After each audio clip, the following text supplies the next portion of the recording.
মিরাদুল বলছেন যে প্রথম 6 ওভারে 5 জন বোলার ইউজ করেছে, মানে প্রথম টি-20 ম্যাচে 4 নাম্বার ওভারে নাহিদ রানা 1 রান দিয়ে 1 উইকেট নেওয়ার পরে পরের ওভারে কোনো বল করতে দেয়নি। মানে প্রথম টি-20 ম্যাচে ক্যাপ্টেন তাওহিদ হৃদয়ের ক্যাপ্টেন্সি কেমন দেখলেন?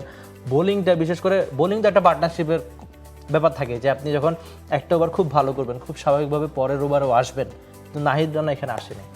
দেখেন এই যে কমেন্টসগুলো পড়ার আগে কিন্তু আমরা এই বিষয়গুলো আলোচনা করলাম। আমরা কিন্তু তখনই বললাম যে পাওয়ার প্লেতে বোলিং ইউজটা ভালো লাগে নাই। ওকে, তাওহিদ হৃদয় বা টিম ম্যানেজমেন্টের কি প্ল্যান ছিল, কেন এটা করেছেন তারা ভালো জানেন। কিন্তু আপনি হচ্ছে যে মানে নাহিদ রানা, তাসকিন এই দুজনকে দিয়ে যদি আপনি পাওয়ার প্লেতে 4টা ওভার করাতেন, তো সেখানে যদি যেমন এই যে বাংলাদেশের আর্লি উইকেট পড়লো 42 রান 3 উইকেটে।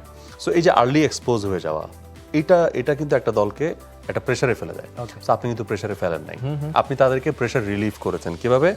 সব মশার বিরুদ্ধে সুরক্ষা দিতে এলো বসুন্ধরা এক্সট্রিম অ্যারোসল, মশার বিরুদ্ধে এক্সট্রিম সুরক্ষা। প্রথম over Taskin, followed by Nasum.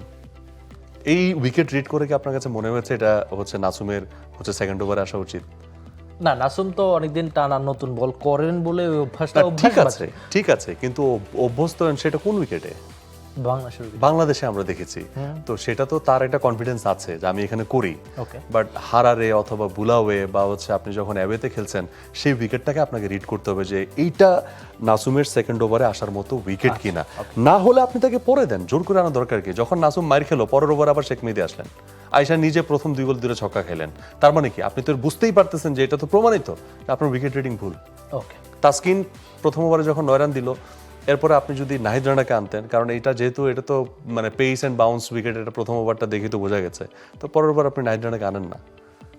ঠিক আছে, তার মানে বাংলাদেশ ক্যাপ্টেন ভুল করেছে, সেটা মাহফুজ মানছেন, আমিও হয়তো খানিকটা মানতেই চাইলাম। পরের কমেন্টটা সিফাতি বলছেন, মানে সিফাতুর রহমান সিফাতি, তিনি বলছেন বাংলাদেশ কিভাবে জিম্বাবুয়েকে ছোট দল হিসেবে দেখে, আমরা হয়তো ভুলে যাচ্ছি জিম্বাবুয়ে বিশ্বকাপে অস্ট্রেলিয়া এবং শ্রীলঙ্কাকে হারিয়েছে।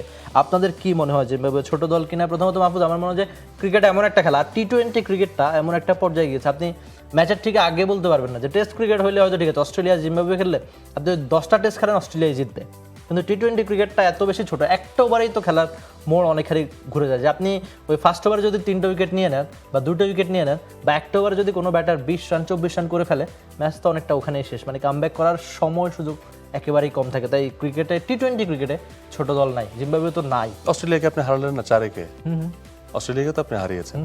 তো তাহলে সেই জায়গাতে আমরা টি-20তে আসলে কোনো গ্যারান্টি নাই, ছোট দল বড় দল বলতে কিছু নাই। আর বাংলাদেশও তো এরকম অনেক টিমকে হারিয়েছে, তো ওই জায়গাতে তো বাংলাদেশ যে আসলে কনসিস্টেন্ট পারফর্মার মানে হতে পারাটা, ওইটা হচ্ছে আসল। সো কনসিস্টেন্সি কার আছে? সো কনসিস্টেন্সি তো আমাদের নাই।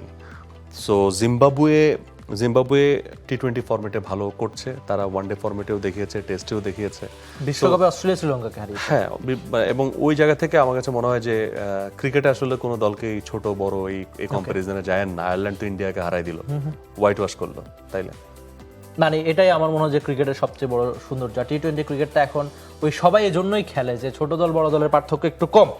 পরের কমেন্টটা শাহাদাত বলছেন যে বেশ গুরুত্বপূর্ণ একটা কমেন্ট আমার মনে হচ্ছে, যে অস্ট্রেলিয়া টেস্টে 4 জন নাকি 3 জন পেসার একাদশে রাখা ঠিক হবে। মানে টেস্টে তো বাংলাদেশ ওই হুট করে, আমার মনে পড়ে যে ঢাকা টেস্টে একবার বাংলাদেশ একজন পেসার খেলিয়েছিল, সে একজন পেসার আবার সৌম্য সরকার। মানে পারলে যে কোনো পেসার ছাড়াই বাংলাদেশ দল খেলে, সেখান থেকে তো এখন টেস্টে 3 জন পেসারও খেলে। তো এই দর্শক বলছেন সাদাত, তিনি বলছেন যে অস্ট্রেলিয়াতে কি 4 জন পেসার খেলানো ঠিক হবে কিনা? আপনার কি মনে হয় যে অস্ট্রেলিয়ার ওই উইকেটে তো আমরা 4 জন পেসার খেলাতেই পারি, নাকি 3 জনই ঠিক আছে? টিম কম্বিনেশন যেটা আছে, আমার কাছে মনে হয় যে 3 পেসার ওকে। 4 নম্বর পেসার তো আপনার হাতে অলরাউন্ডার ওরকম ভাবে কাউকে আপনি খেলাচ্ছেন না, কারণ মানে জেনুইন 4 জন পেসার না আপনি এটার পক্ষে। তাহলে ক্যাপ্টেন সহ মিরাজ মিরাজ যেহেতু টেস্টে খুবই ভালো পারফর্মার, মানে অলরাউন্ডার, স্পিনিং অলরাউন্ডার হিসেবে মিরাজ 5 নম্বর বোলার থাকবেন, 4 জন জেনুইন পেসারের পক্ষে আপনি না এখনই না, কারণ সেই উইকেটটা আপনি দেখেন। আর ডারউইনে খুব বেশি ম্যাচও হয় না, অনেক বেশি, কারণ ওখানে খুব বেশি ম্যাচ হয়নি, এখন উইকেটটাকে রিড করার একটা ব্যাপার আছে। আর অলরাউন্ডার থাকলে আপনার জন্য ভালো হতো, কারণ ওই উইকেটে আপনার ব্যাটিং ডেপথও লাগবে।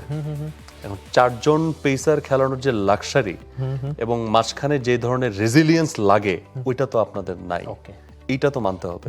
সো এই কারণে একজন ব্যাটারকে কাট করার মতো বিলাসিতাটা আমাদের আছে কিনা, তার উপর আপনি জিম্বাবুয়ের সঙ্গে 100 মানে 2 ইনিংসে 150-র মধ্যে হ্যাঁ একটা ইনিংস ব্যবধানে হেরেছেন হ্যাঁ হ্যাঁ সো এখানে আমাদের ব্যাটসম্যানরা খাবি খেয়েছে ওকে বোলাররা খাবি খায় নাই সো ব্যাটিংটা আমার কাছে মনে হয় যে ওইখানে ওই কাট করার লাক্সারিটা আপনি যদি প্রথম 6 জন ব্যাটার যদি বলতে পারতো যে আমরা এখান থেকে একটা সেঞ্চুরি আসতেছে বা একজনের হচ্ছে মানে 150 আসছে বা আমরা 400-500 করতেছি সো ওই জায়গাটা তো ভাই হচ্ছে না সো এই কারণে ব্যাটিং ডেপথ থেকে আপনি ব্যাটসম্যান কাট করার যে লাক্সারিটা এটা মনে হয় না বাংলাদেশ দেখাবে For more updates, subscribe to our YouTube channel and click on the bell icon.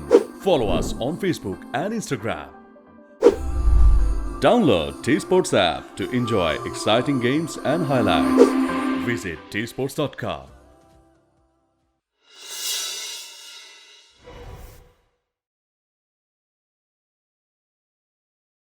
For more updates, subscribe to our YouTube channel and click on the bell icon. Follow us on Facebook and Instagram. Download T-Sports app to enjoy exciting games and highlights. Visit tsports.com.